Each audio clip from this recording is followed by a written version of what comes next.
A v tom smrade ty kokot si zapadol, Ježiši Krist. Na čo do toho sadáš, keď na to nemáš? Nesadaj do toho auta, som ti povedal. Ujo, veď ho necháte. Je to... Nech si nesadá do toho auta, čo nevidím, aký je. Je to vaša starosť. Vaša vec to vôbec není. Veď vy sa na to môžete úplne vykašľať. Láhnite si domov a spíte, ako keby sa nič nestalo. Ja som odstavil autobus a viem, čo to je. A viem, že to nevybere. On to isto nevybere. Jasné, že to vybereme. Isto to nevybere. Poča ma, idem ja to idem. Čo si jebe? Nesadaj si do toho auta. Ujo, veď ho nech. Iba Heňa, ty tam sadneš, ne?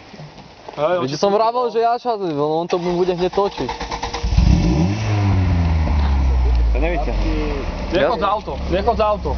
Môže dole spadnete, môže. Tam je voľa, rozumieš, tam je vzduch. Veď to je ľahké auto, veď to má 800 kg, veď to 4... Ožratý, ako chcete to vyťahnuť. Však vravím, že keď ja s tým trošku pôjdem pomaličky, ale tak mu niečo povedzte, lebo on ma nebude počúvať. On to očoferuje. On to očoferuje. Debil, priebaný. Tu sa ti nazvím, debil. Tak pomôžu. Tak to nazvime.